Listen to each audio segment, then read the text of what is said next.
Hi, everybody. Welcome to Stratosphere Lounge. I'm your host, Bill Whittle, and here we are again. Second Stratosphere Lounge in 2 days, so we're trying to make up for that big deficit. I've been busy working on this election fraud thing, and it's a tough one. And I like to kind of talk at least, maybe not most of the night tonight, because I'm going to have to keep this short because I have to finish it. But I do want to talk about a little of it. And the nice thing about the show, obviously, is always that I get a chance to interact with the live stream and gives me a chance to kind of catch up on, where things are going right and where they're going wrong. So we'll just chat about that for a second or two. Then we'll take a couple questions. Then we're out the door. All right. So let's see. Bill's got the 1,000-yard stare. Yes, he does. Anyway, so where do we begin with this? I'm looking at a number of cases of evidence, and I have an advantage here, and I have a major disadvantage. My advantage is I've got a good critical mind. I know how to look at data. I can see when people are leaving things out. When somebody asks a question and they respond and they answer just about everything, but specifically don't answer other things, I'm pretty good at spotting that. So that's good. That's the good part. The bad part is, for me, is that I don't mean this to sound anything other than what it is. I am just really too honest and trusting for this kind of work, because when I see something that looks like it's like debunked or something, I just assume those people are telling the truth. It's very hard for me to get to the place where I say, well, if this whole thing is a giant con, then what makes you think that this isn't a lie as well? It's really, it's not disheartening. It's time consuming, because I want to get it right. I remember I did a video on global warming a year or two ago, and my entire point was simply not that climate's not changing, just that 80 million years ago was a mile of water over Kansas, and 80,000 years ago was a mile of ice. And I put up a graph of temperature changes, and it turned out that graph was from inside the bottom of some kind of a mine or something. And they said, he's using the wrong data. Well, I didn't realize it was inside of a mine. They threw the whole video away, the critics did, on the basis of that one mistake. And furthermore, I don't see how being in the basement of a mine has much to do with temperature. In any event, I really want to get this right. And not only that, I had a conversation last night with Natasha. I kind of caught her up on everything that's happening. Hey, baby. And again, I don't want you guys really kind of have to be there, so I don't want you to misread what I'm about to say because you didn't get the tone. But basically, her reaction is that sometimes America just seems like kindergarten to her. That it's almost inconceivable to her that. Well, it is inconceivable to her. It's practically inconceivable to me that we allow so much of this, and that we're just so, kind of trusting. Like, for example, I told her about the video I saw on Steve Crowder's show that was taken by a woman who drove by a polling place late at night when it was supposed to be closed. They said they're going to start in the morning, and they didn't. And people were coming in and walking around, no ID checks, nothing. And I thought, that's awfully suspicious. I told Natasha about that, and she just looked at me like she didn't have anything to say. There's nothing to say. What is there to say about that? Nothing. There's no reply to that. It's really beyond the ability for me to explain that we would be that lax with something that important. And we all know, if you've been around this game long enough, you know that they cheat, and you have been for a long time. But the idea that the Republican poll watchers, and I would have done this too, I'm not trying to criticize them. If they say, all right, well, we're going to go home. Really? You're going home? Why are we going home? Well, everybody's tired, so we're going to go home. So we're closing it down for the night. Okay, here we go. Start shutting off the lights, and people start moving towards the door and everything. Republicans would go, and they'd go home. based on what they were told is the plan for the day. The idea that people would come back at 2 o'clock in the morning and do all this again, then what do you say? Now somebody just said something, and I'm really commiserate with this, and it bears some discussion. In the comment section live, somebody said, I blame Trump. He knew this was going to happen. He did nothing to avoid it. Nothing.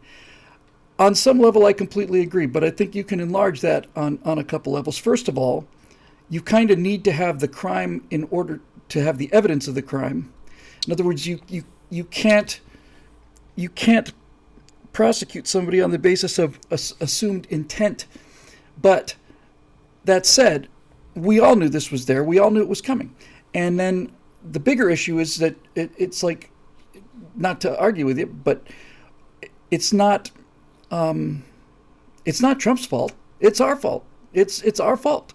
Conservatives, the liberals hate this country. Progressives hate this country. Anyway, I say progressives because I think that's a better term, and they do, and that's the way that is. But we really do. It's a little redder than I want.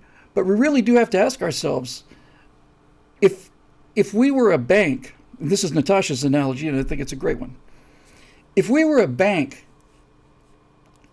and we went home at night and we left the doors propped open, and the lights off, and all the cash drawers open, and somebody comes in and steals the money, you can say that's not my fault because I didn't steal the money. It's the crook's fault. And you're certainly right as far as that goes. But you certainly have to bear some responsibility for making it so easy for people to rip you off. And that's something that I've basically fought against my entire life. I just make it absolutely incredibly easy for people to rip me off because I cannot get my head around it.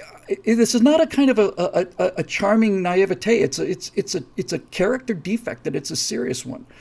I just have a very hard time being suspicious enough of people until they've earned my trust. I generally trust people, and I tell the truth, and I just expect that to happen back. And when it doesn't, I'm not shocked. I'm mad. I'm mad at myself more than anything. But you really do have to ask yourself. In Detroit, in Michigan, so Detroit is going to determine Michigan. Michigan could determine the election.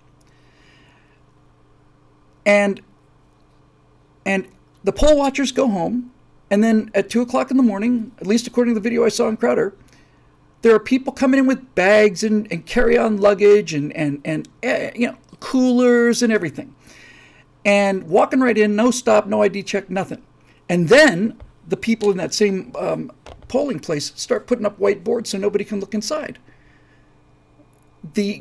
Trump has claimed, and apparently is true, that Pennsylvania sheriff is not going to enforce the order to allow Republican poll watchers into the polls. That is prima facie evidence of fraud, and it gets better than that. So when I talk about things like debunking things, for example, I went and looked at this footage, and I went to the official explanation site, and so I went to the official explanation site, and somebody said, no, the person coming in with a red wagon was one of our cameramen. We'd finished a shoot there. The van belongs to us. He's not unloading ballots. He's unloading camera stuff, and then they showed a picture of inside the camera, and inside the red wagon, and inside is a box, and the box got camera gear in it. So two things. First of all, that could have been done as cover, but let's assume not. Let's just go ahead and grant the case that the guy walking into this facility with a red wagon was in fact a member of a camera crew, and he had camera equipment in the wagon. Now maybe I shouldn't grant that case, but let's say we do.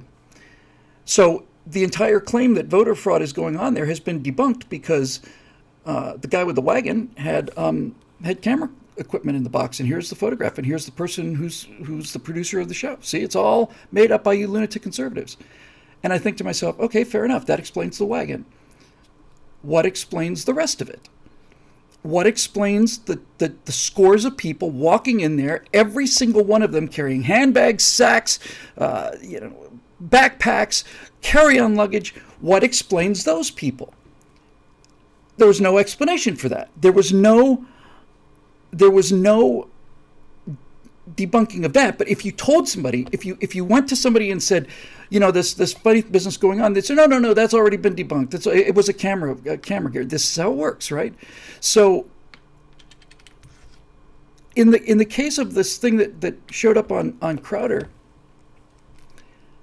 to me this is beyond proof, because the proof is in the video. It doesn't matter if there are votes. I'm sure there are votes, but we don't have to prove that there were votes in those knapsacks and votes in those carry-on luggage. We don't have to prove that. Burden of cheating proof is on us, but it shouldn't be, but it is. And so we don't have to prove that there were ballots in those things. All we have to do is say this facility was supposed to be shut down until 10 o'clock in the morning, and it's 3 o'clock in the morning, and it's filled with people. And there are people going in and out without a security check, no checking of what they're bringing in. That's the proof. That's the proof. It's not a question of show me the ballots. It's like, no, there's the proof. And Trey Gowdy, I'll never forget this as long as I live. I forget whether it was the Hillary Clinton things. It was the Hillary Clinton things, come to think of it. And Gowdy, who I just worship. I worship the guy. I think he's one of the greatest men ever live in this country. And I remember during the Obama years, it was him and 2 or 3 other people just kept me afloat. But during the Hillary Clinton thing and the cover-up and the FBI thing and all of that, Gowdy said, I'm a former prosecutor, and I would rather have evidence of cover-up than a signed confession.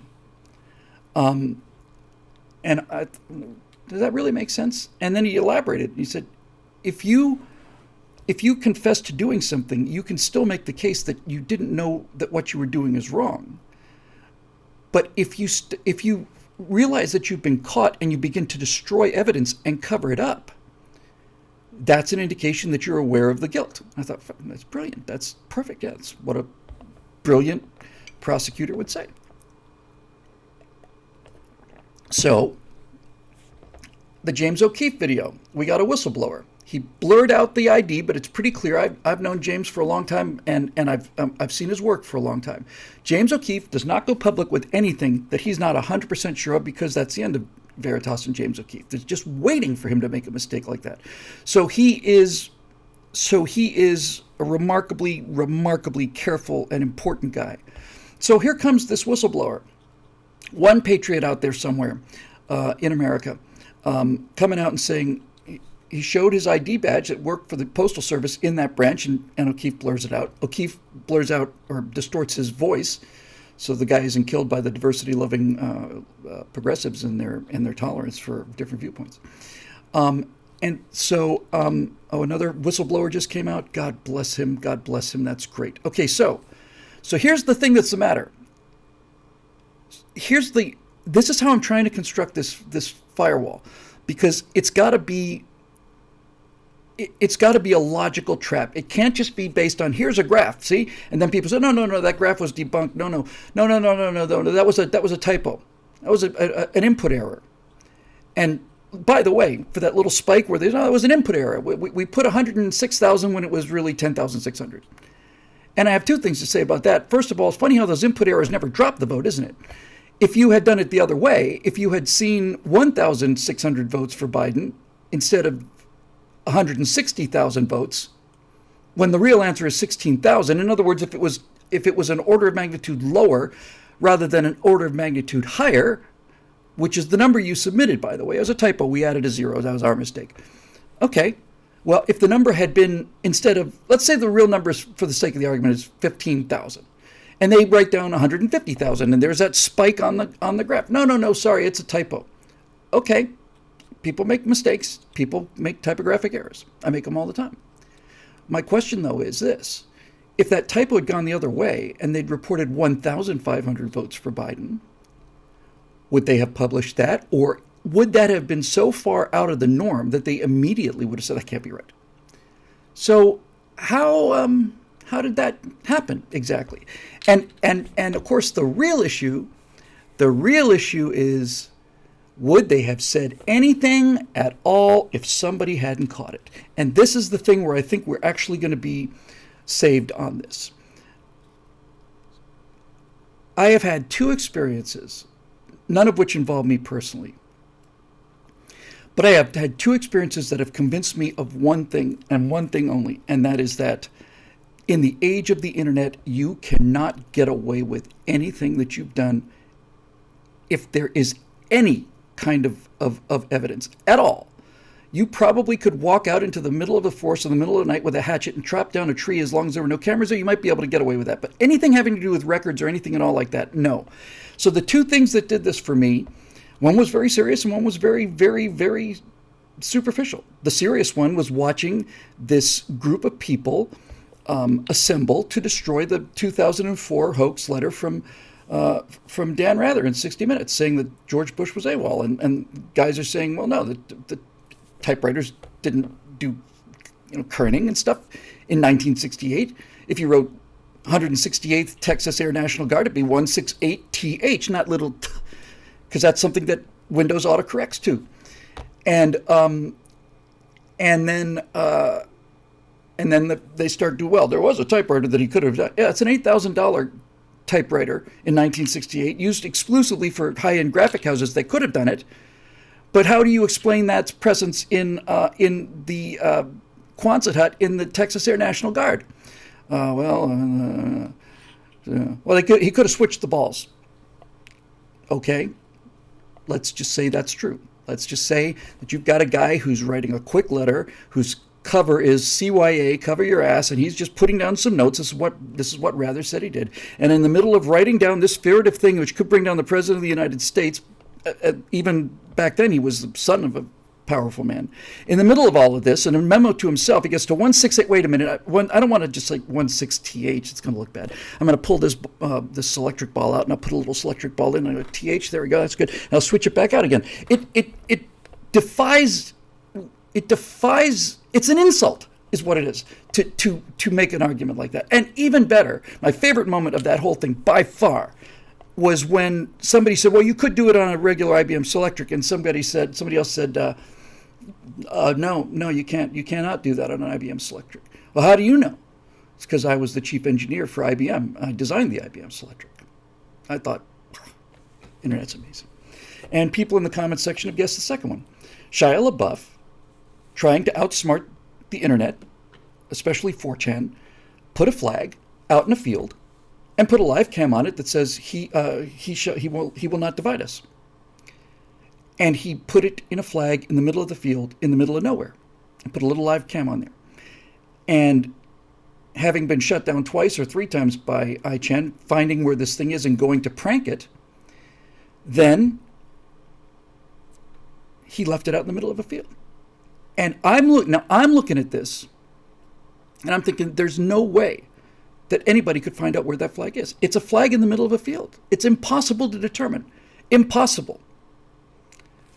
So, the self-described weaponized autism over at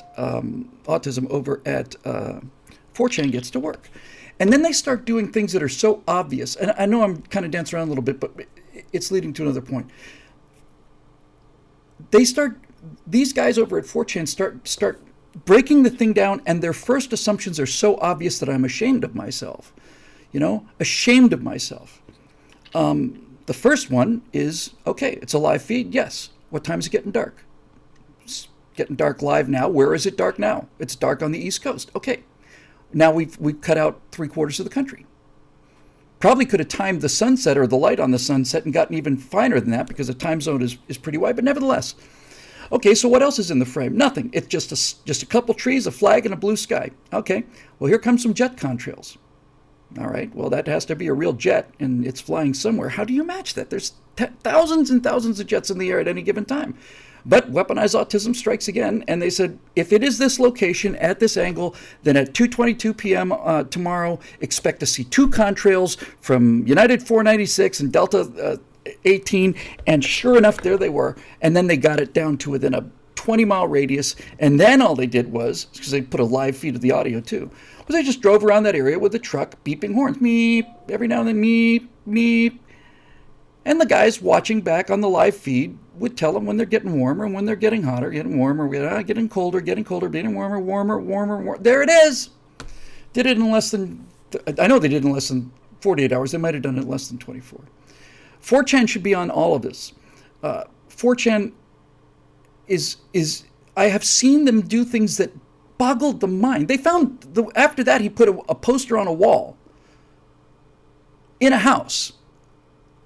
That's all you got. It's a white wall in a house. He shall not divide us. And within even less time, they figured out, no, it's an apartment in England, and it's in this general area. We can tell from the angle of the lights. We can tell where there's probably a window. There's a fly. And then they looked up and they said, does he have any friends that live in this area? Turns out they do. And do those friends own any property? Turns out they do. And where is it? Well, let's go have a look. And sure enough, you look in the window and there it is. And it is a source of enormous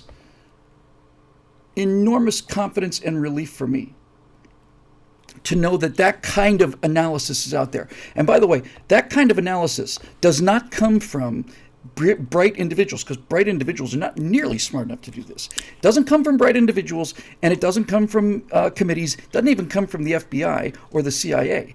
It comes from the combined intelligence of hundreds, if not thousands, of smart people. And every one of them is bringing their own thing to the table. That's how it works. That's the genius of it. So anyway, to the point of all this, back when Gowdy said the thing that he thought was most compelling was evidence of cover-up. When James O'Keefe got the guy to say that my supervisor, blah, blah, blah, had him name him,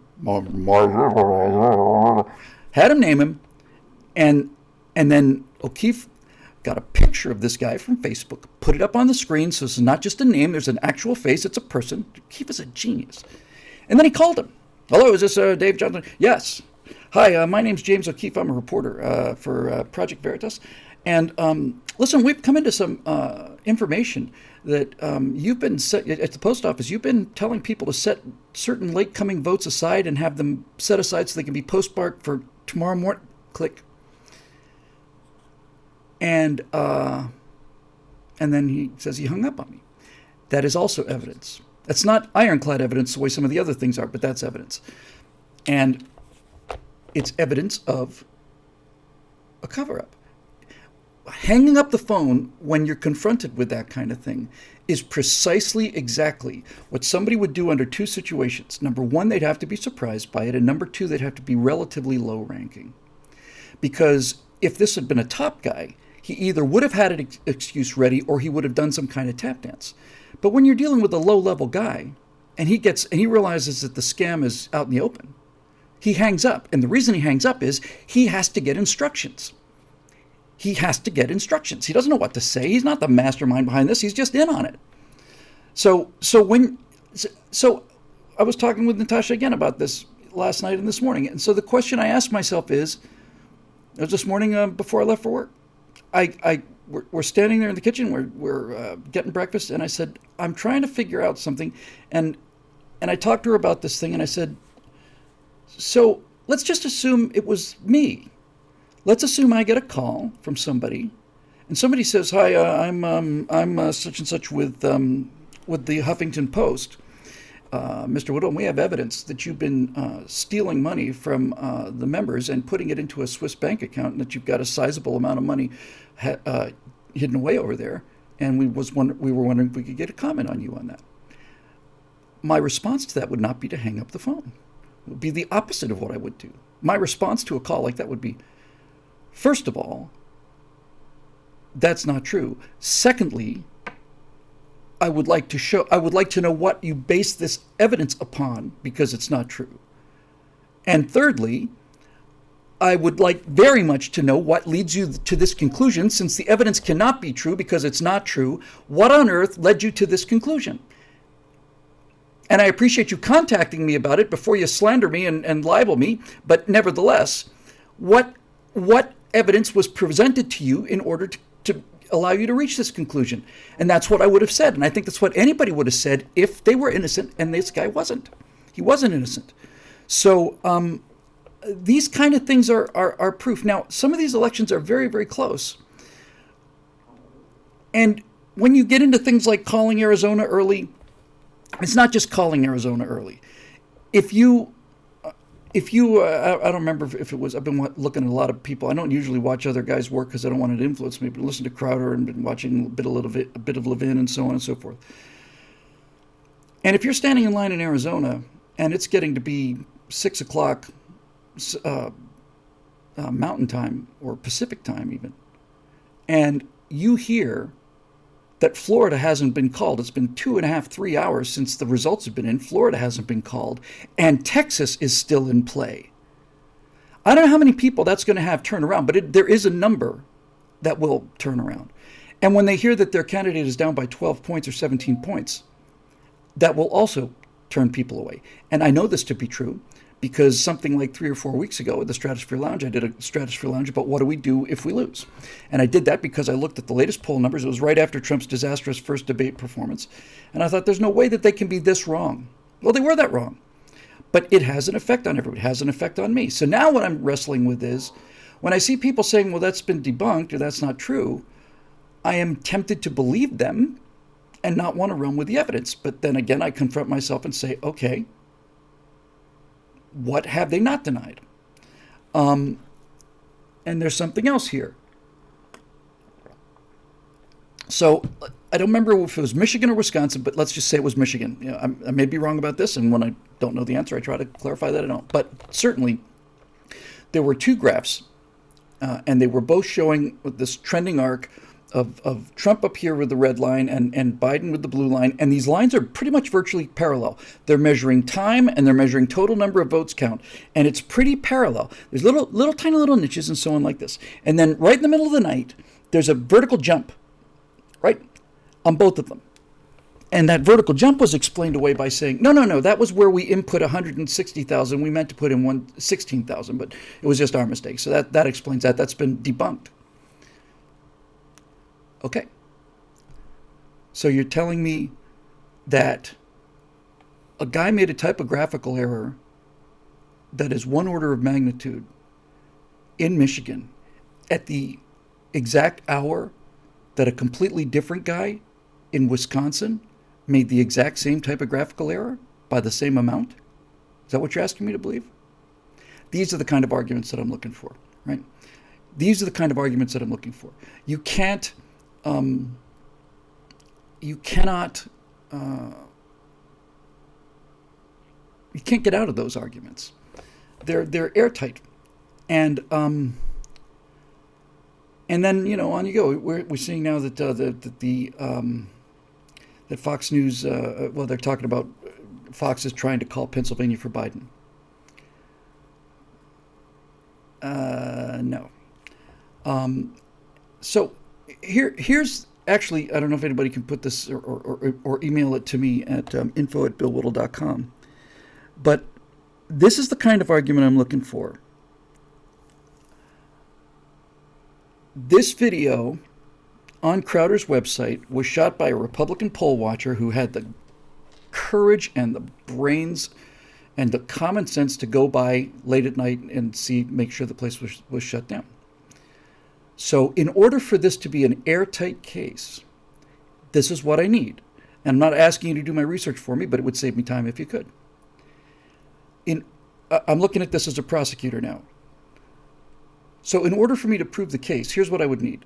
I would need a public statement from the state agency responsible for counting votes saying that we are calling off vote counting at 10 p.m. tonight because people are tired and we will resume at 10 o'clock in the morning. Now, that's what I heard was true. So first of all, I would need that announcement. I would need the announcement, and I'd need to have that announcement verified as coming from the person responsible for counting votes in Michigan. That's the first thing you need. Second thing you need is I need somebody to show me what the building looks like so that the building in the video is indeed the building where the votes are being counted. That seemed beyond doubt because you can see people counting votes in the background, but nevertheless, it would be nice to have, this is the building, here's the curved glass, they match, here it is from their own website, this is the building, and here's the statement from the government saying that that we shut down and we're going to start counting again at tomorrow morning at 10 a.m. And then you say, so if the building is shut down, and this is the building, and the government counting agency has said that they shut down for the night, then why are there 100 people in this room? I can wait. Why are there 100 people counting ballots in the middle of the night in a room when you've said already that you shut the thing down, which is in itself incredibly, unbelievably suspicious? But why would you do that? And why would it be when this story starts to break that you would put up boards, white boards, so that people could not look through the clear glass windows that they are constitutionally, I don't know if they're constitutionally allowed to have, but that guarantee transparency? Why would you do that? So this is how you build a case. People can say, "Oh well, maybe one bad ballot, but that could have just been some crank or some lunatic." No, this is systemic. This is systemic. It's evidence, and this kind of evidence cannot be refuted. This kind of evidence cannot be said, "Oh, no, that graph was a poll." Forget that. Let's just grant the case, right? We're reasonable people, rational people. Let's say that was a genuine, honest-to-God mistake. I don't believe that, but let's say it's true. They made a mistake. They input a value 10 times higher than the actual value, and they would have caught it anyway, and that explains this sudden spike. Okay. Would you have caught the spike if it was suddenly dipped, if it was 10 times lower? I rather suspect that would have raised alarm bells. It didn't disturb you to see the graph. You see the graph the same way we do, You didn't suddenly say, "Whoa, what's going on?" Somebody from the general public had to catch this, and now you're saying, "Oh, that was a mistake." No, we already got that. And why didn't it go back down, by the way? Why didn't it go back down? If it went up and the going up is an error, typographical error, why didn't it come back down again? Right? Am I missing something here? I mean, this seems to me to be fairly straightforward. And when you have evidence of complicity and evidence of guilt, then you've got a case. So, I'm very nervous about Georgia. I'm feeling better about Arizona, but I want them all counted again. I especially want Georgia counted again. And the reason I want Georgia counted again is because Georgia, I think it was Cobb County or Fulton County, one of those counties, basically stopped counting for 4 hours. The results didn't come in for 3 or 4 hours. Why? We get a statement from the officials in charge of counting these votes saying, "Yeah, sorry about that. We had a software problem and we also had a burst water main." I don't believe that for a second, but the first thing I want to see is I want to see a photograph of a ballot counting office that I can identify as a ballot counting office because it's where you would go. I want a picture of it before, and I want to see that office with an inch of water on the ground. I want a photograph of that. First of all, show me the photograph of that. And if they say, "Well, we didn't take one," I'd say, it's a bit odd, don't you think? Everybody in there has a phone. You would think that'd be something they would want to do. Not allowed to take photographs inside a voting center. Okay, why didn't you take a picture of it? What do you mean? Well, you're the manager. You're the guy who's responsible for this voting center. You're the guy who said we had to delay 4 hours because of a broken water main. Why didn't you take a picture of it? Well, it never occurred to me. Well, that's interesting. And I'll tell you why. Because I have only had a situation where I needed to prove something in memory. I didn't need to prove it. I just wanted to prove it. Maybe once in the last 20 years. I don't remember when it was. I want to say it was 3 or 4 years ago. I was booked to do a speaking event in Monterey. I was on my way down to LAX to get to the plane, and I wasn't late. I didn't have 3 hours, but I was not late. I had plenty of time to get on the plane, not even carry on luggage, just get on and get back off again. And as we get close to the airport, the traffic slows down and stops. And I think, okay, so traffic and so on, I've had to deal with traffic at LAX before.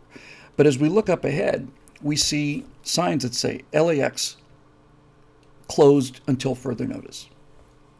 What the hell's going on? So I walk up and talk to a policeman. And I said, "Can you give me an idea what's going on?" He said, "Yeah, we got a bomb threat in there, and we got to clear the building." I said, "Well, that seems reasonable. How long do you think it'll be?" He said, "Probably going to be no less than an hour, probably going to be more, like 2 or 3. Okay. So that meant that I was going to miss my plane. And missing my plane meant that I was going to miss the speaking event because it was the same day. It was just a quick flight up to Monterey. The speaking event was going to be 3 or 4 hours after this moment.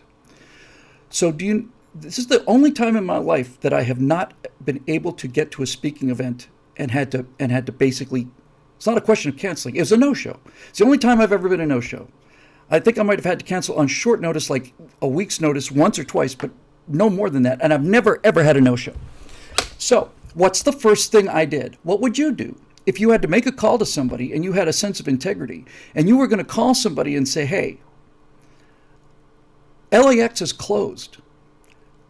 It's not like I missed my flight. It's closed. I cannot get there. I cannot drive there in time. I cannot get there. I'm deeply, deeply sorry, but I can't get there. What would you do if you had to make that call? Well, I'll tell you what I did. I took a hell of a lot of pictures of a line of cars that went to the horizon and a big sign that said LAX closed and policemen, and then a shot of the empty LAX. I took 3 or 4 pictures and I sent them along with the email or the text. I forget which it was. I said, I am very, very sorry about this. It's mortifying to me, but the LAX is closed and here is the evidence that it's closed. So if I'm going to try and change the course of history and alter a U.S. election and I come up with an excuse saying, oh, you know what, it's a broken water main, that's why. The first thing I would do if I was an honest person, if this was an actual thing that happened to an honest person, then I would say, holy crap, this is really going to look bad. So, we've broken water main? Yes. I want photographers in here now. I want Republicans in here now. I want Republicans and Democrats in here right now. I want people out there to know that this is a real thing. Get them in. In fact, even better, I want the press in here. I don't want them in where we're counting the votes, but I want cameras. I want news cameras in here showing this flooded floor so that everybody knows that this is true. That's what you would do. And so you're left with this. Either the person running that facility is not honest or the person's lying. And so I want it all recounted. I want all of it recounted. I want it all done. I'm willing to let Delaware go. But in all of these states that make a difference, it doesn't. If Trump comes in 5,000 or 6,000 votes ahead in Arizona, I still want Arizona recounted, and I want California recounted, because a number of people, including my buddy Burt Rutan, said that he doesn't think that Hillary Clinton won the popular vote in 2016 because California sent out 3 or 4 or 5 ballots. So the question is a revote possible? I don't think it's possible to revote, Trevor, but you can recount. And if you recount, you still got, I don't know, months, weeks anyway, weeks. So if you demand a recount and you demand a manual recount like we had with Florida, we're not trying to look at hanging chads now. Now it's a much easier job now. Now it's like every single ballot, one at a time, with a Republican and a Democrat present. We see the name, we look at the signature, we check the voter rolls, and then we determine whether there's anybody living at that house and whether or not this person is there. And we do this fundamental background check and so on. And I think if we did that, then we would see very quickly that huge numbers of people are voting who didn't. Inside that same facility, it might have been it looked very much like the facility that Crowder showed, and I suspect it was. I heard this on the way in today. A woman who's a poll watcher, Republican poll watcher, is inside the counting center. She's allowed to be in there. Okay. And she says, yeah, there's a couple of ballots that I thought were suspicious, and I thought this one was suspicious. And the interviewers, I don't remember who it was, honestly, said, well, what made you suspicious? And the woman said, well, the guy, the records, our records, not on the ballot because your birth date information is not there, but our records indicated that he was born in 1920. And to their credit, the interviewer said, okay, well, there's thousands, probably maybe tens of thousands of people who are over 100 years old in this country, maybe hundreds of thousands of people. What's so unusual about that? She said, well, it looked suspicious, so I checked, dug a little deeper. And this guy who was born in 1920 registered to vote in 1900. And that gets a little more problematic.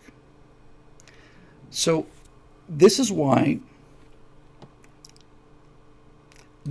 these kind of arguments have to count,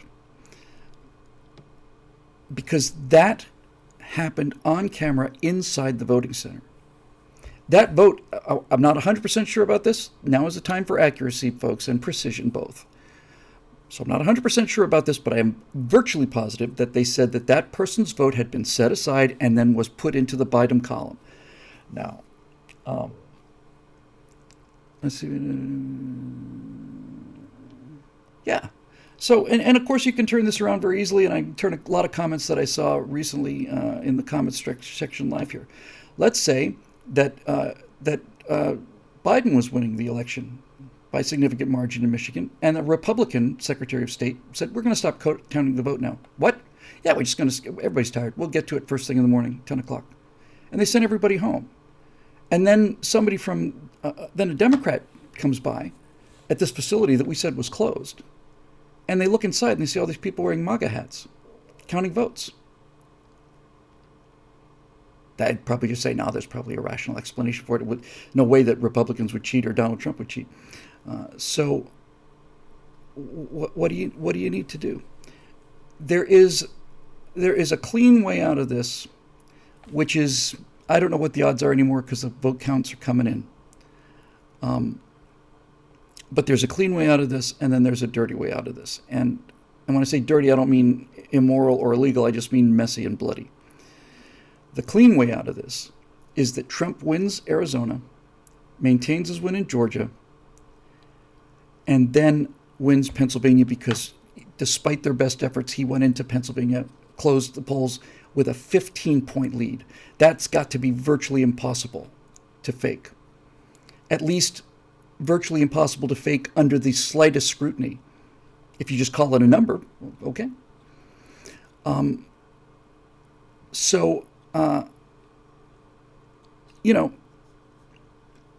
These are the kind of arguments that I'm trying to make, and it's taken a while for me to get them kind of hammered out and just cut down and useful. But they're unbeatable arguments, and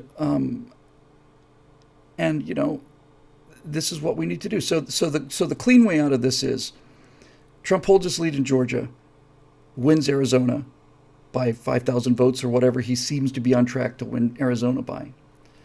And then he wins in Pennsylvania. Even if they cheat the living hell out of it and they cheat 14 points and he's up by 15, he still wins the count in Pennsylvania. I can't imagine that happening given the media and how deep these guys are in, right? This is the thing. This has driven the news media out of the woods, and it's out of the shadows. It's driven big tech out of the shadows. All of them have gone full all the way out. They are 100% all in on this. They are pulling out all the stops. They know if Trump is reelected, it's the end of them. So big tech, big media, all of them. We're not going to call Florida or Texas. It's already 2-3 hours after Florida. Everybody else called, and Texas isn't in doubt. No, we're not going to do it. That's going to look really bad, but we're not going to do it. So now you're in the situation where you come back to Whittle's law. If the optics of something are so bad that they cannot be explained, the only explanation is that the optics of the alternative are worse. And that's it. If it looks terrible that we're shutting down the votes in battleground states, then the only other explanation for doing that would be that not shutting down would be worse for them. And that is in fact the explanation. So I saw here in the comment stream while I was yapping that James O'Keefe has a second undercover thing where somebody basically said that they are able to switch 5,000 votes, and in order to do it, they wanted $55,000.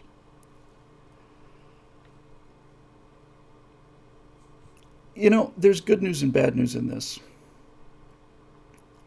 The good news is that honest and free people and a free and honest society can produce somebody like James O'Keefe. That's the good news. And his entire staff, by the way, many of whom take risks, and not just risks to their career, physical risks. So there's that. That's the good news. The bad news is, why is it James O'Keefe having to do this? If James O'Keefe was not on the job and we lost the election because of this, and we end up winning it because of the evidence that he's gathered, Is that really the best that we can do? This is Natasha's Americans made up of kindergartners argument. Why was that voting facility abandoned? Why was there nobody there the whole night? Why? Why was there not somebody there the whole night? We lock bank buildings, and in most cases we install automatic alarms, and in some cases we have 24-hour security guards to protect our money, but our entire future, and including the money in our future. We're not even gonna have somebody stand outside the door. We can't afford to have one guy stand outside the door.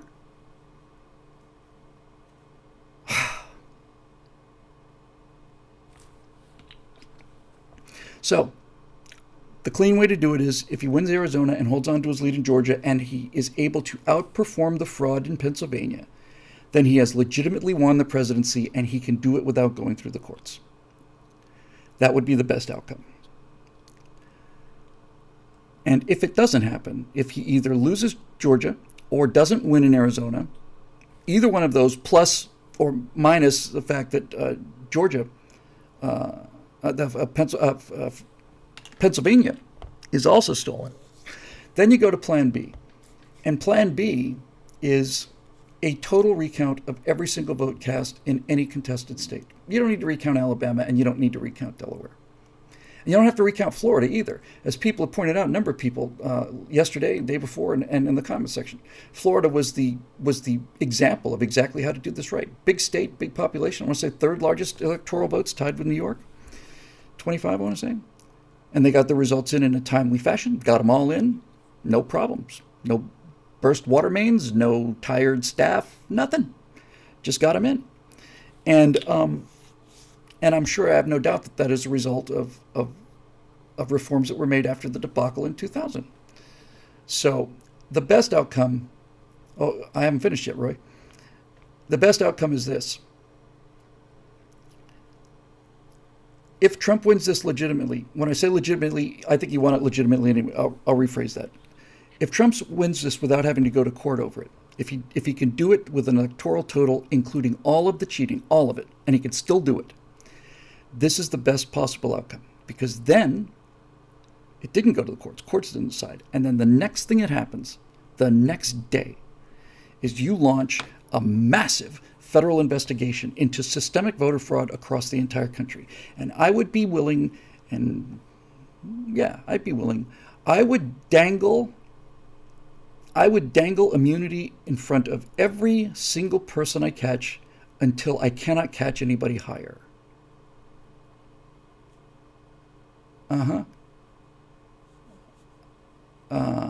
Yeah, I just find out from Roy here that Fox 9 News, this is Fox News, Project Veritas alleges election fraud. Evidence is scant. Now, let's talk about something else here. It looks like Scott said something marvelous and I missed it. Anyway, so now let's talk about something else. And I'll preface this by saying the obvious. I am not a suspicious person. That's why I don't believe in conspiracy theories. I think every single conspiracy theory, major conspiracy theory, moon landing, Yetis, UFOs, 9/11, all of that. There's perfectly rational reason for why these things happen. And in fact, it is a much simpler reason than the conspiracy needs to be. And the conspiracy has unbreakable holes in it, and reality doesn't. So I'm not the kind of guy who tends to believe these kind of, it all happened behind the scenes stories. My wife believes these things much, much more than I do, and that's because she came from a government of evil people. So she thinks I'm overly naive. I think sometimes she's overly suspicious, and we're both right. Now, the question is, and sometimes things are they're so obviously in your face that for at least honest people, it's in such plain sight that you never think to question it. But here's some things that we do know. We know for a fact, because he's not only bragged about it, but he's shown us the documents. We know for a fact that George Soros has transferred $34 billion from his private foundation into the various media matters and all the things that he funds in order to destroy America, right? Now, $34 billion is a pretty decent hunk of change. It's not $34 million, it's $34 billion. $34 million is chump change. $34 billion is move major things change. So when I heard, when I saw what Fox did, I asked a friend, I said, what do you suspect Fox's annual revenues are? What are the annual revenues of Fox News? I don't know. I don't have any idea. For the sake of the argument, and I may be off by orders of magnitude because it doesn't matter because I'm using this as an example. So let's just say for the sake of the argument that Fox News brings in $1 billion a year. And of that $1 billion, they have to spend a significant amount of that $1 billion in order to provide the programming and the airtime and all the rest necessary to make the billion. You don't get to Nike doesn't just get to keep all of its profits. Nike gets profits, and then you have to take out the cost of making shoes and advertising them, obviously. So if Fox has $1 billion a year income, let's just say, just for the sake of the argument, and they have to spend, what, $700 million, $800 million? And that's a high level of profit, 20% profit. That's crazy good. Let's just say that. Okay, Fox revenue for 12 months is $12 billion. That's a bigger number, okay? Bigger number. But what business sense does it make for the owners of Fox News to do what they did and lose their entire audience? You can't tell me that they're trying to get the liberal vote because the liberal vote is spread among all of the rest of the things. They had, for decades, they had the entire half of the country locked up. They had half the country. Nobody has that kind of market share. So why would Fox, watch it slowly just disintegrate and stuff, but why would Fox hire a Democratic operative and not only hire a guy, but have that guy be forced to pull the trigger by how close the election was? In other words, no, we're not going to declare Florida. And we are going to declare Arizona, but we're not going to declare Texas. So why would Fox do that? Why would Fox hire that guy? And even then, if you say, okay, well, we didn't know he would do that, I'm imagining that the people that own Fox, the board of directors, are probably watching Fox the night of the election. It's not a trivial thing. So when Florida's not called and Texas is still in play, why is somebody not on the phone immediately saying, what the hell's going on over there? Well, then fire him. Why didn't that happen? Why would Fox destroy its entire revenue stream? And why would the NFL destroy their entire revenue stream? You make a better case for the NBA because of the demographics. Black people there are more black basketball fans than there are black football fans. But they both destroyed their revenues. Why would you do that? If you're the NFL, why would you reduce your income by 30, 40%? We're not talking about 4%. We're talking about half almost. Why? Why would you do it? There is no sound business reason to do it unless you felt that it was profitable to do it. Right? Isn't that how corporations work? Isn't that what a corporation is? Isn't that what the left hates corporations for? And I find nothing morally reprehensible about that at all.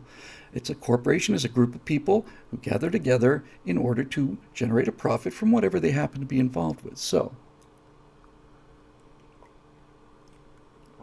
why would the NFL cut its revenues by 40%?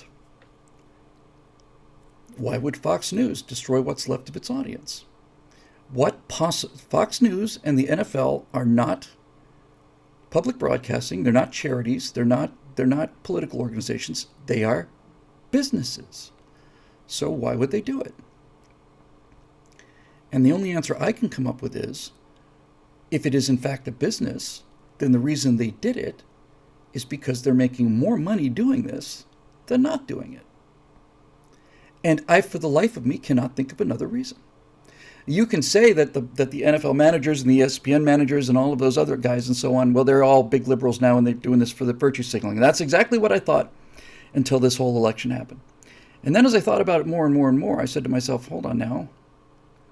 You can make that case for middle managers or maybe even a CEO or something.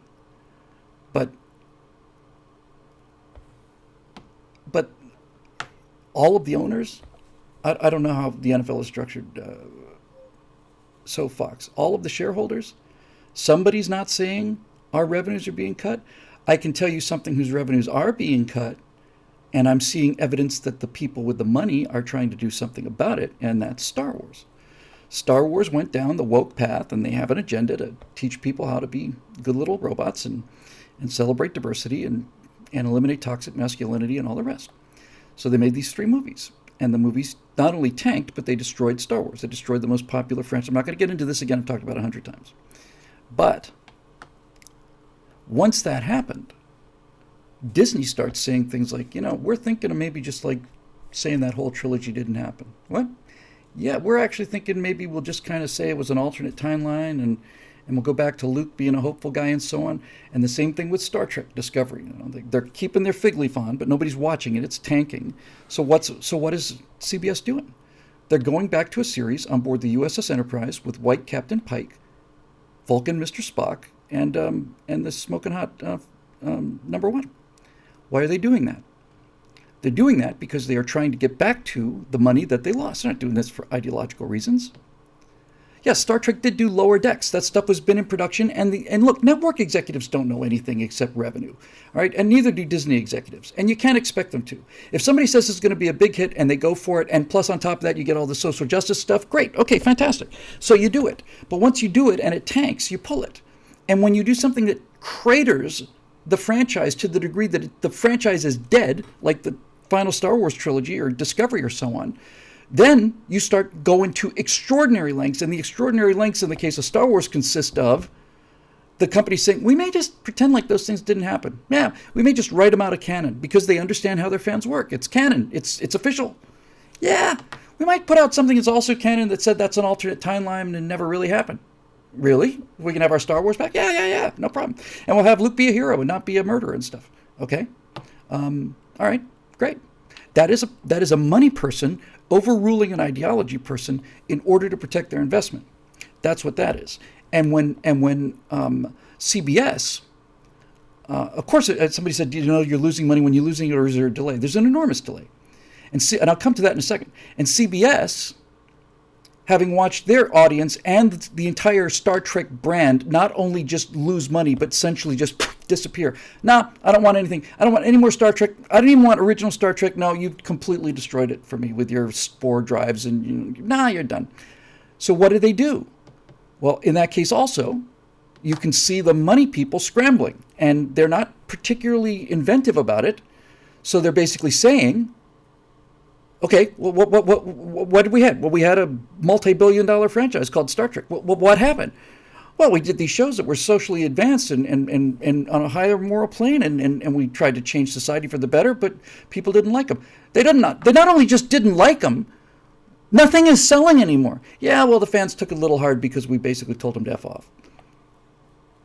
First of all, see ya. Now, if you fire the guy, Kurtzman, then you've admitted that he screwed up Star Trek. So you fig leaf that one. But then the director of the board says, oh, okay, so this Star Trek thing, what is it? What did we have before they blew it?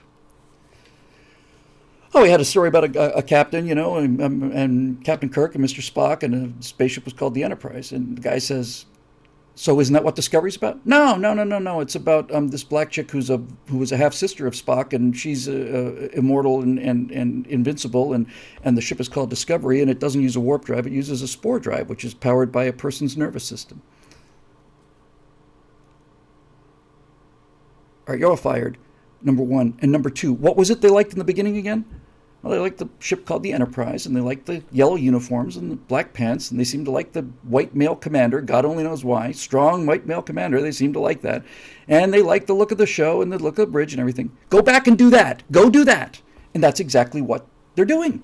The Pike episode, I forget what it's called. It's somebody will tell me in a second. Is it a Mary Sue character? It's maybe even more Michael, whatever her name is on Discovery, is even more of a Mary Sue than Ray is. So they go back to what's working. Now here's the problem, guys, and this is the point. In those cases, the money people were convinced by the art people that this would be good for them, that it was going to make more money for them. It would provide them cover for social justice warriors. But they basically went to these executives. I wasn't there, but I know how this works. And guys like Kurtzman, and also Kathleen Kennedy in the case of Star Wars, want to use Star Wars and Star Trek to change the culture. They understand that it's something that's loved by people, and it's loved by people because it has traditional conservative values. And they say, okay, well, since everybody loves this, if we put our liberal values, our progressive values into the show, then we'll turn those people from conservatives into progressives, or at the very least, the new people coming into Star Trek, they will then become progressives. So that's what we'll do. That's exactly what they did. Somebody said the Pike spinoff was canceled. I heard it was canceled, heard it was back on again. I don't know. But the fact that they even discussed it and put Captain Pike in a gold jersey in the Enterprise bridge, just that alone is enough to tell you what's going on here. And so you can see CBS correcting the money guys, overruling the pop culture guys. So Kurtzman goes into Star Trek, right? And he says, yeah, we want to do things a little differently. Well, why would you do that? We've got this audience base. Why don't you just give them what they want? No, you don't understand. All the people who like Star Trek, they're like in their 60s. They're not going to be around much longer, and they're not spending money like they need to.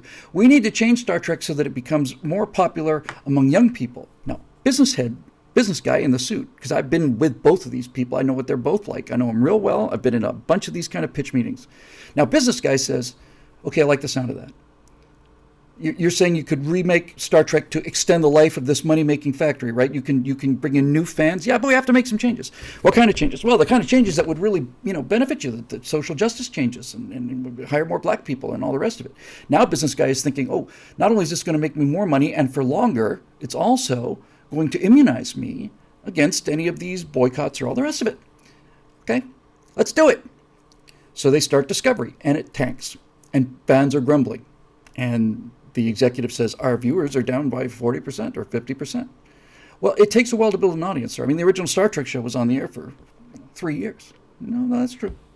You're right. Anytime you put something into a major franchise, major operation, you better be prepared to lose money for 3 or 4 years in advance, and that's business. Fair enough. Second year comes by, and it's worse. And start asking questions like, I can understand why it went down the first year, but I don't understand why it got worse the second year. You would think that if people didn't like what you were doing and you're getting new fans, you would hold them at least. No real reason why season 2 would go down from season 1, but we'll give you the benefit of the doubt again, because you don't want to be called a racist, do you, sir? No, I do not. Okay, so then they do a third season. Now it's not only cratered, but now nobody's buying anything. So now they say, what was it that sold? Make more of that. Exact same thing with Star Wars. Exact same thing with Star Wars. And in Star Wars, the example is The Mandalorian. You've destroyed Luke Skywalker, destroyed Star Wars. Nobody wants to see it anymore. And what Disney did, was Disney basically did the exact same thing that CBS did. And they said,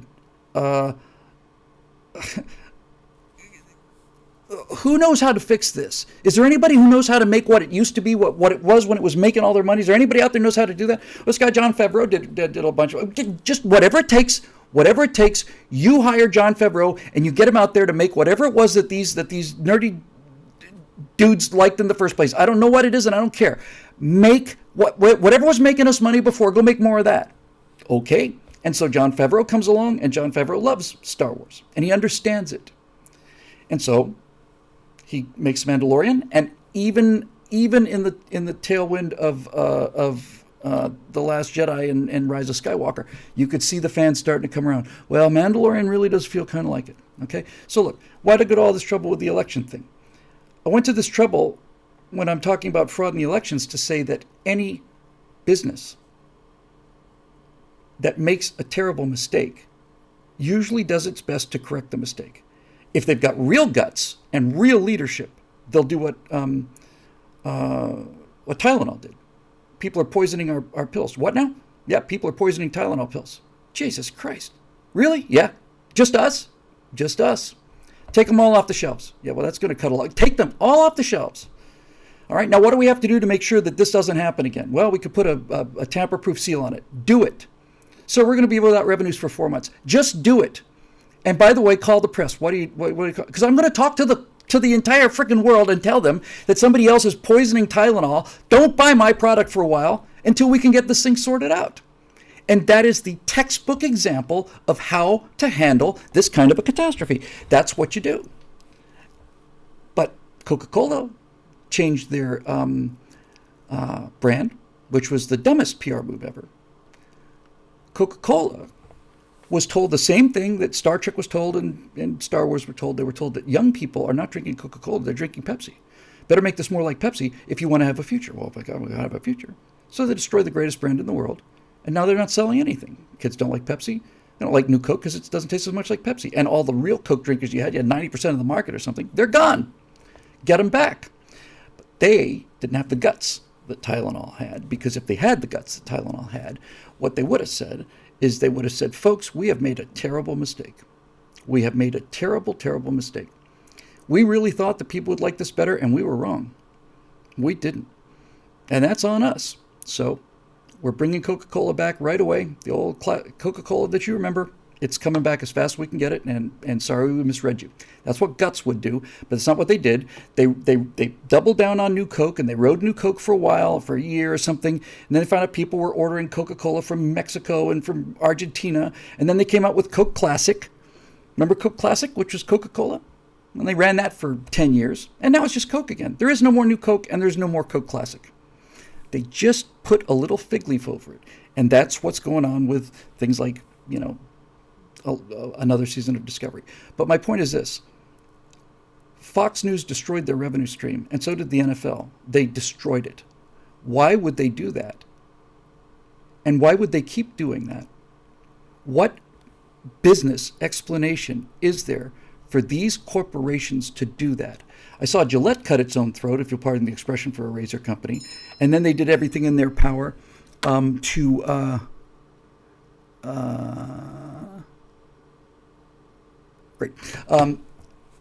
they did everything in their power to walk it back. That's what you do with a business. So why is the NFL and why is Fox News destroying their audience unless it is in their financial interest? Look, I'm not a conspiracy guy. It makes me uncomfortable to say it because this is how conspiracy people sound. So I'm just simply asking a question. Can somebody explain to me why they would do that? I'm not going to buy a Gillette product ever again either. But I have heard that one Gillette commercial cost them $3 billion in sales. It's an expensive ad if you think about it. So honestly, give me an explanation for why Fox would do this. I'm perfectly willing to have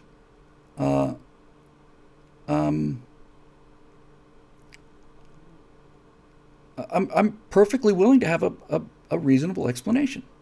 I'm willing to have a reasonable explanation for all of the irregularities. But then if people come up with reasonable explanations for all of the voting irregularities, then the number of irregularities becomes the problem as well, right? If you've gone special pleading here, I'm willing to admit people make typographical errors. I'm not willing to admit that two people from two different states make the same typographical error at the same time of night. I don't buy it. That's beyond the realm of possibility for me. That is not reasonable doubt. That is unreasonable doubt. So these are the questions I want answered. And I suspect that if somebody were to dangle $1 billion or $2 or $3 billion in front of you, and you didn't have to spend any money to get that money, you could probably say they'll come back. They'll be pissed off for a while, and they'll complain and stuff. But we'll keep most of them because there's nothing else there, It could be a business decision.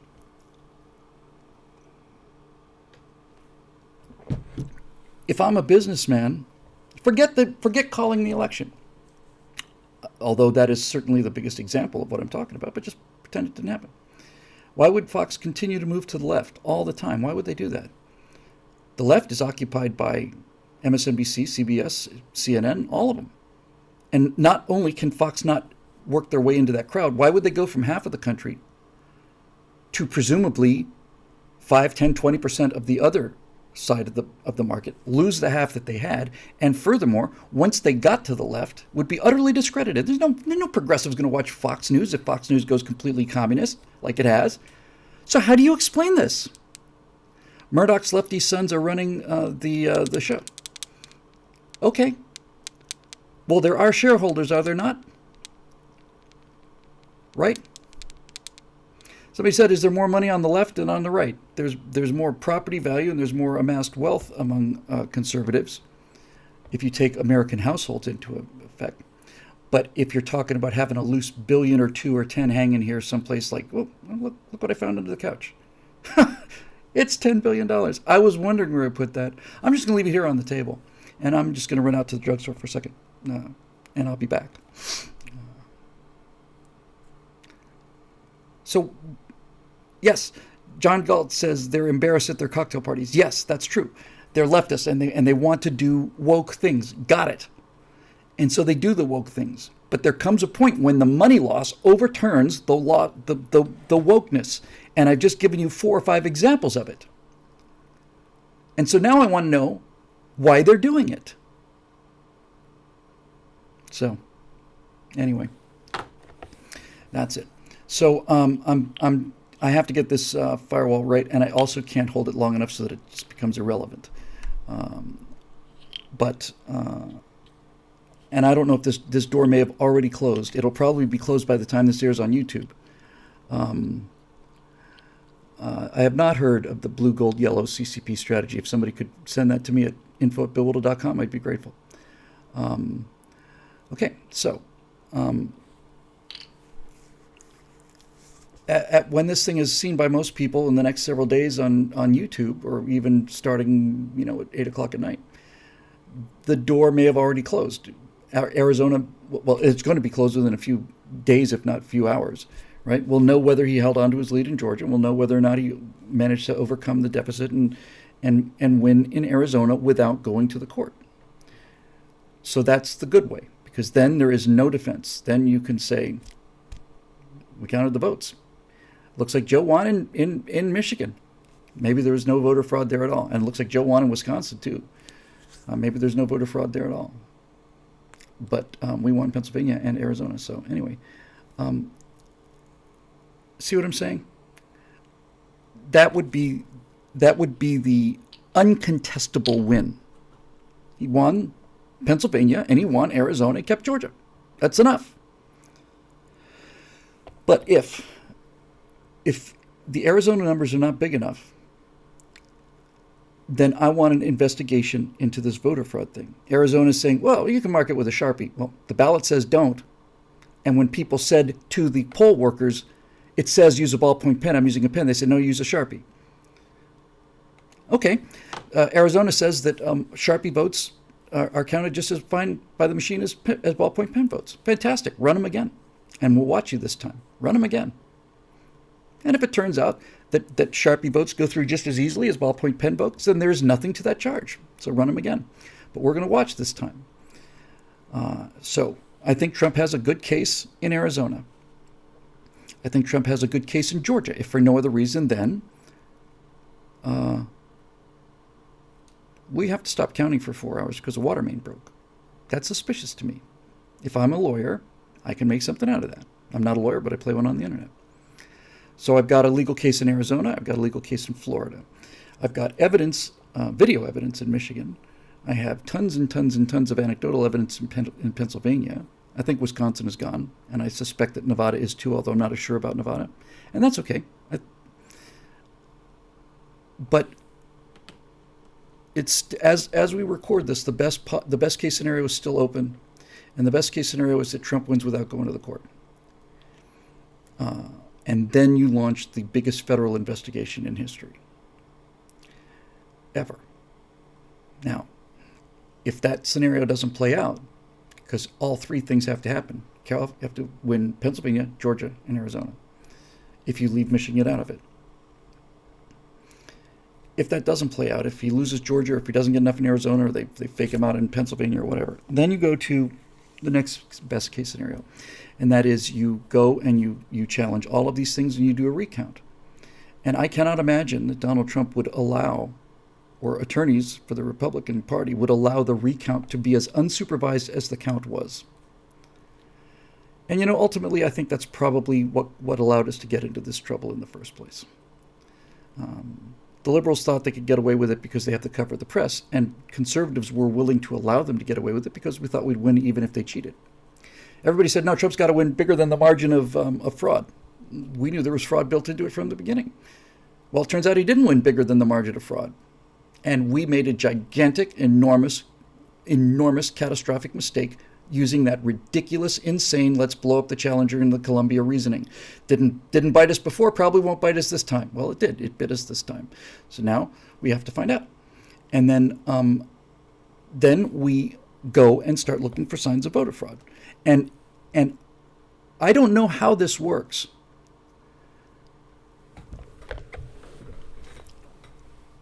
But you can recount all the votes, right? In other words, caught you cheating. Okay, caught us cheating. Now we're going to count all the votes again, and we're going to check them against the records. We're going to verify every single vote. Okay. What happens if Trump doesn't come over the top? What I mean by that is, if that was the only problem, then you'd say, well, okay, so we took out the illegal votes, and these people need to go to jail, but Biden wins Pennsylvania. How do we know that thousands of ballots weren't just dumped someplace? How do we know? There is not going to be a revote. I cannot imagine how that would work. In the time it would take to revote, we would be well past the time for the electors to be in, and we would be well past the inauguration date, and that is a goddamn enormous catastrophe. I don't know how that gets resolved. I really don't. But right now, they're trying to make the case that reasonable people realize that Joe Biden won, and that the voter fraud thing is a Donald Trump trick that the MAGA cult agrees to. And that's why the video evidence is so critical, because you'll never convince the blue third, but you can convince the purple third. If you put enough of that together and make a case, you can convince them that there is enough shenanigans, enough treason going on and other capital offenses to make the case. So, yeah, Lord Bios, why isn't there a chain of custody on each ballot box? I thought that all of them had to be escorted by a party of two people. We saw pictures of a guy loading up a van in the middle of the night, and they said, yes, that is the guy. That is the government worker. He is loading the ballots. That's real. Are there no more armored cars in America? At 8 o'clock at night, is every single armored car in America busy at 8 or 9 o'clock p.m. local time? Because it seems to me that if I'm going to be taking the future of the country and the outcome of $72 trillion of net worth from here to there, I think I would put at least as much protection into it as I would if I was moving $10,000. I think I might do that, yeah. So, this is an argument that has to be made. So that's the mid-case scenario. The next worst-case scenario is that Trump goes to the Supreme Court. The Supreme Court gives him the win because of the fraud, and that means the left will always say that he cheated to win, and furthermore, that's why he added the court conservatives at the last minute, and that will be a country that is divided right down the middle, and that is very, very bad. But it's not the worst-case scenario. The worst-case scenario is if Joe Biden becomes president, because if Joe Biden becomes president, you will have a lot of convincing to do to say that he didn't become president because of the cheating. So now you've got equally bad case scenarios depending on where you're from. But I think Joe Biden winning through cheating is worse than Donald Trump winning by going to the Supreme Court. So that's where they are. So yeah, and people are saying, "Oh, it might be really a lot of advantages to a Biden presidency." No, there won't be any. No, all of this will get worse. With the Department, what I learned from Barack Obama is very simple, and this is I'm already. I decided to try to make it a short one, but it's already an hour and a half or something. So here's your last takeaway for the night, folks. What I realized watching 8 years of Barack Obama is this: you don't need to take over the entire government. You just need to take over the Justice Department. If you put in an attorney general who's a communist just like you are, and a black nationalist, a black supremacist, and all the rest, Eric Holder, if you put in that kind of appointment, which you have the power to do constitutionally, you appoint the attorney general. So you appoint somebody like that, And then he starts selectively hiring and selectively firing people until the power-hungry people, which are there, always have been and always will be, the James Comeys and all the rest of these people. You go looking for them, and they're easy to find. They're the ones who are so sure that they're right. By the way, when I make this case for voter fraud, I'm going to make it on 3 levels. I'm going to make the case on the level of actual ballot tampering. Then I'm going to make the case on the level of, which is a higher level, of stopping elections being called, not calling Florida, calling Arizona, stopping the counting, 17-point lead in the polls. That's fraud too. And then on top of that is the ultimate layer of fraud, which is where James Comey creates evidence in cahoots with Hillary Clinton to create a narrative that Donald Trump is a Russian puppet. And they run that, and then they run also faked evidence to convince people that he's impeachable. I have a feeling that if the Russiagate and the impeachment didn't happen, Donald Trump's vote would have been a little bit bigger, don't you? So that is the ultimate fraud. That's the fraud of deep state working with the traditional media, governed by the allocation of information through big tech. And that's a coup. There's no other word for what that is. So that's a coup. And the evidence of that is the Hunter Biden story. That wasn't a story. What are you saying? New York Times? No, it wasn't a story. New York Post has been here for 200 years, man. You may not like them, and they may not be quite as gray as you are, but this isn't the National Enquirer. Yeah, it's not a story. It's been, and then the media, that's already been debunked. That's how it's already been debunked. Okay, so fine. New York Times, if you're a newspaper, then you should, given your resources, should be pretty easy for you to prove that it's debunked. In other words, if this story is fake, if it's cooked up by Trump supporters as a last-minute attempt to smear Biden and it's not true at all, then you should be able to find evidence of this. And you claim it was the Russians doing it. Well, the director of intelligence, national intelligence, said no evidence of that at all. So you should be able to go out and find the evidence. And you should at least be wanting to try if you are what you say you are. And since you're not wanting to try, New York Times, you are not a news organization. You're in the news suppression business. That's not how you advertise yourself, so you're committing fraud. When you tell people that you report the news, you are being fraudulent because you don't. Not only do you not report the news, you cover up the news. You're false advertising. It is open fraud. It's open fraud. And you can't quite make the same civil case against the FBI, but when the FBI says we're here to defend America from domestic threats, you're the domestic threat.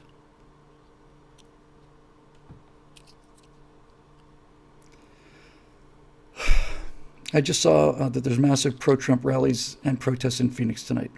I saw somebody, it might have been Jim Garrity, say that Trump should be holding Defend Our Democracy rallies everywhere. He should. People need to see millions of Americans behind him on this. And I agree. Where's the rest of the Republican leadership? They issued some kind of statement. We stand behind Trump 100%. If I'm the Republican leadership, or if I'm a Republican senator or a Republican House member, I would say, Mr. Trump, we'd like to talk with you, Mr. President, and you convince us why you're convinced, and then if you convince us, then we're going all the way with you. That's that. Yeah, there's a noose in Bubba Wallace's garage, so we better send 20 FBI agents to check that one out.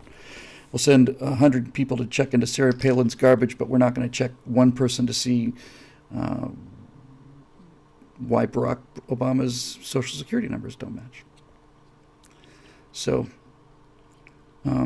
prior to, the first thing that gave me hope was the video that Crowder ran, which is evidence, but it's one district evidence.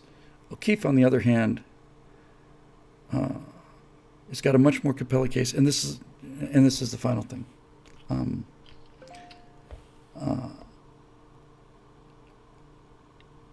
If he got a whistleblower, and then another whistleblower comes forward, and then more evidence appears, that makes it much more likely that other people will come forward. If somebody groped you, some powerful man groped you, like I don't know, Harvey Weinstein or any other major Democrat, Bill Clinton. Let's go down the list. If somebody groped you, and they tell you if you let on about this, I'll make sure you never work again. Then you're right, you never work again because you're convinced it must have just been me. But when other people start telling the same story as you do, you are enormously, enormously motivated in a way that you weren't before. So let's see. We'll see. Banning the President of the United States. Twitter blocked his tweets.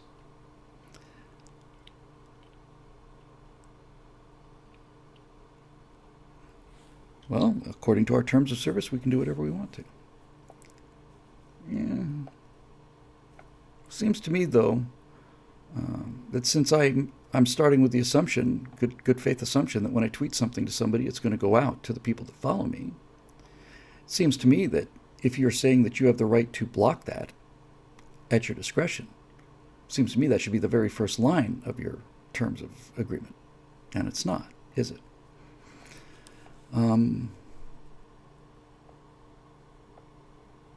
He did. Twitter did block him, right? They did block him on the night of the election and then yesterday, right? Yes? For those of you that haven't heard me mention it, I mentioned it. Oh, by the way, the interview I did with Josh over at Epoch Times is posted now. And it's a 33-minute interview of me talking about this, so it's a condensed version of what you just heard. So that's fraud. When YouTube says that we are a voice for everyone who wants to have a voice heard, that's fraud. That is fraudulent advertising. Go get them on that score. Anyway, that'll do it for this edition of the Stratosphere Lounge. I am gathering up my ammo to put together the case, because one thing I can tell you, by the way, don't you find it a little coincidental, that New York Times tweet the day of the election, or the morning of? The job of determining who wins the presidency belongs to the media, and here's how we're going to do it. Why would they put that out if it wasn't to prepare the battle space for the idiots out there in flyover country? Well, CBS has declared Biden's the winner. Well, that doesn't mean anything. Oh, no, actually, it does. The New York Times says that it's the media that determines who the president is, you see? So, I don't know what's going to happen. I do not know what's going to happen. But I do know that unless we find real, tangible evidence of major, irreducible, incontrovertible evidence of voter fraud, then I don't see any way to have this country not be permanently divided, and I can't think of how to put it back together again. I actually can.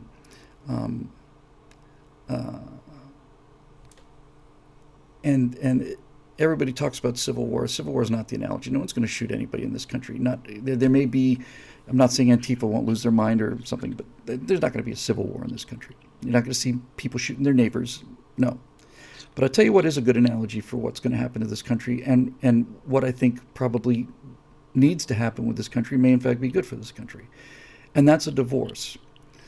When you have two people that are so locked in this cycle of hatred for each other, every minute that they're together, they hate each other more and more and more, and sometimes it leads to violence, and sometimes it leads to fatal violence.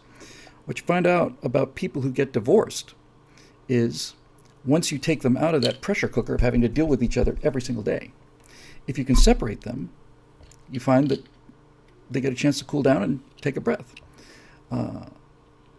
So sometimes even a separation will work. Maybe a separation will work. I don't know. But one thing I do know is that my parents got divorced when I was 12, and they were not having a good time when they were married. But several years after they were divorced, they were on the best of terms. So maybe in order to bring the country together, the first thing we need to do is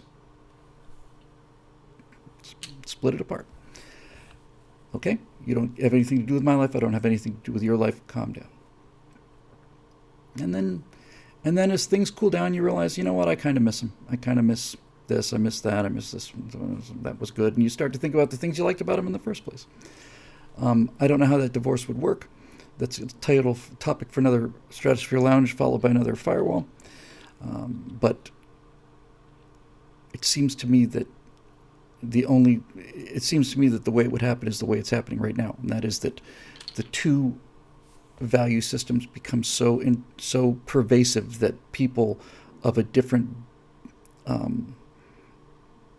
mindset cannot bear to live there. Conservatives are leaving California because it's unbearable to live here. You need to do the same thing to Texas. I will check it, Mr. Masterson, on the Great Divorce. If I had to bet, and something like this were to happen, because I think it's inevitable. I really do. The animosity is just too much. Then I think what happens is I don't think any states change color. I think the blue states stay blue, and then the red states stay red, and the people that are red in blue states move to the red states, and the people that are blue in red states move to the blue states, and that's how I think it would go. And I don't even know if you can stop it, even if you wanted to. Which leads me to one final tiny little thought, which I thought was kind of fun, and that's this. The budget of a state, any state, is a significant amount of money. The amount of money in a state treasury, right? It's a big hunk of money, and in cases like California or Texas, huge hunk of money. Well, there are people out there, many, many hundreds of thousands, if not millions of them, who know how to take a big hunk of money and turn it into a bigger hunk of money, right? Unless you're a government, most people who know how to deal with these things can take a big piece of money and make it into a bigger piece of money. So if you were to have a conservative government in a state, and you had a federal, a blue federation, a blue presidency, blue Congress, and so on. I'm just playing with ideas. But if I was running the state of Texas's budget, and I was able to turn a profit, a real profit, using just traditional investment things, pay for what I need to do in Texas, plus I take the money and I earn a profit. You could almost make the case that that Texas could use the profits from its wise handling of its own state budgets, and they could rebate you your federal income tax. Right? Well, you have to pay federal taxes. Well, I suppose that's true. Short of secession, I suppose that's true. But we'll take Alaska. Alaska's a better example because of oil revenues. Nobody pays income tax in Alaska because it's paid for by the oil. In fact, I don't know if this is still true. Certainly was true not long ago. Alaskans got a check from their government. We're pulling all this oil out of Alaska, and we're making a ton of money on it. Here's a little piece for you. So, why can't you think about doing things that way? Just have a state that's so economically successful that you're not increasing the taxation, but somebody's dealing with this money, and we're going to refund your federal tax dollars. Yes, they're going down the hole. That's okay. The more money the blue states spend, and the more money they give away, the worse their problem gets.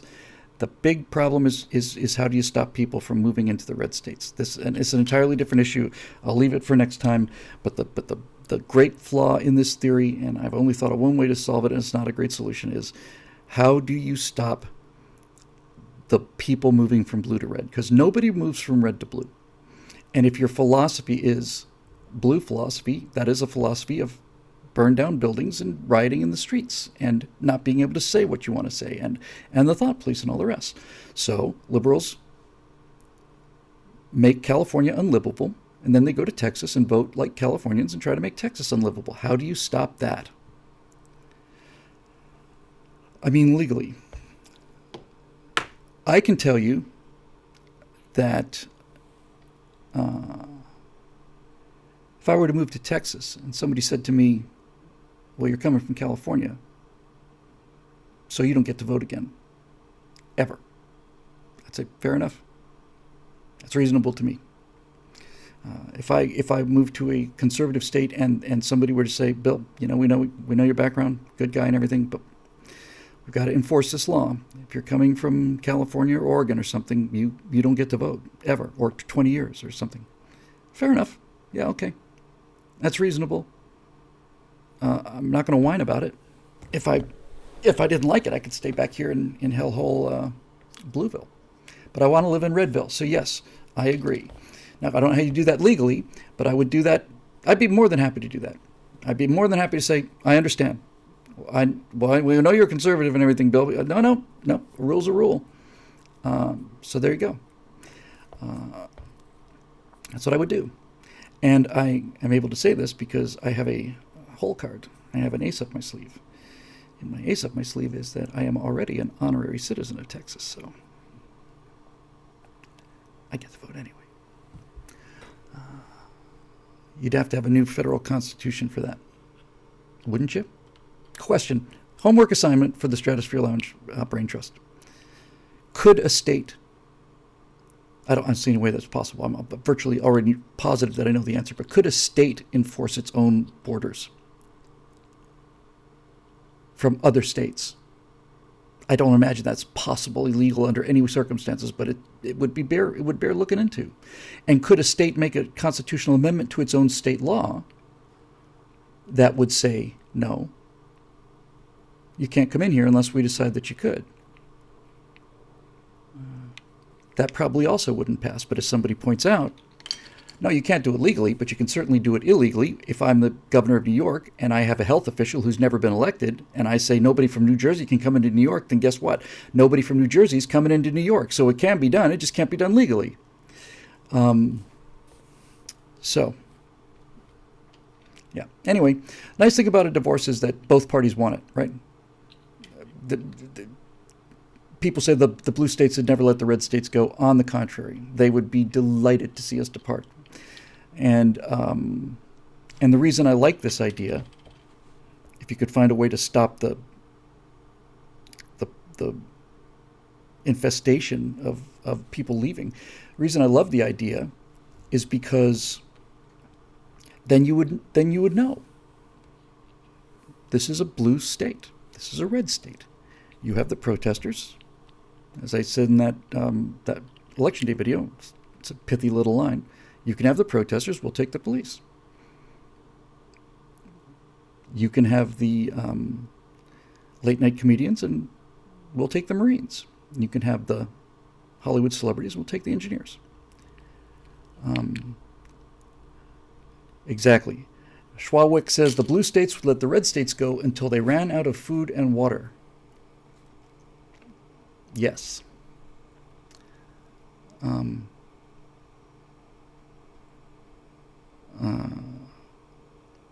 But folks, we should have stood on this fraud thing in 2000 if we let this one go. It's not even a question of could the Republic ever recover? Maybe Biden would be such a disastrous president and Harris would be such a disastrous president that in the long run, maybe it would be great. And the people would say, my God, the conservatives are right. But that's not the point. If we let this one go, it's not necessarily the end of the Republic. But if we let this one go, then the question becomes, well, we'd let anything go, wouldn't we? I mean, if we're not ready to stand here with in the face of this evidence, right? If we say, well, we're just going to have to live with it, then we already know the answer. The answer is we'll live with everything. We'll live with anything. No matter what we say, no matter what we thump our chest and, oh, my AR-15, nah, you'll take it. So that's why I don't want to take it. Yeah, Nixon let it go. Look what it got him. Precisely. That was a different country then. And I don't know how you get that country back, except to divorce the parties and have one of them. You know what it's like? Here's what it's like. I just finished the analogy in my head, and it's beautiful. Couple gets divorced, right? They meet a year later. The guy has gained 50 pounds. He's lost most of his hair. He's not shaved. He's living in a dump. He's living in a van down by the river. And the woman, on the other hand, has gotten much, much more beautiful, and she's making a lot more money, and she's doing this, and she's doing that. That's how you know. If you get a couple divorced, and one person falls apart, and the other person takes off like a rocket, you got a pretty good idea of who's responsible for the trouble. So anyway, there you go. All right. I know people born into immense wealth who insist farmers should give away their food for free. Mullen lobby, Roy. You want the corn? Come get it.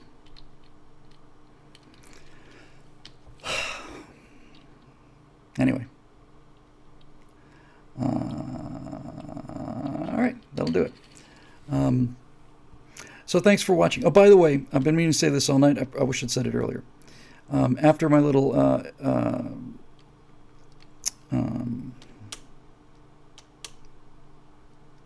protest at the beginning of that show on fraud, where I said, a lot of people have been watching this for years and haven't paid for it. We've seen, I think it's 200 members in two or 3 days, something like that. So first of all, for those of you who took the step, you have our sincere thanks. And to those new members who are out there, welcome, and introduce yourselves and get to know the separated at birth family that you didn't know you had. And we're very glad to have you. And be sure to just be sure to wave at everybody. And if you're an older member or long-time member at BillWhittle.com, if you see a face or a name you didn't see before, just let them know they're home and they can relax, and we'll have a good time. All right. So anyway, and we want to keep that ball rolling, by the way. Did Bill mention the cruise cancellation? Bill did not. And the reason Bill did not mention the cruise cancellation is because Bill heard the term cruise cancellation, but Bill knows nothing about the details. And so Bill's going to talk about what happens with that next week. And I'm sure we'll put up something to our members and stuff before then. But I don't know what the actual full status is. You could argue that I should. I've been a little busy. But in any event, we'll talk about that next time. Okay? And who the heck is Harrison Bergeron? I see this name everywhere with an exclamation point. I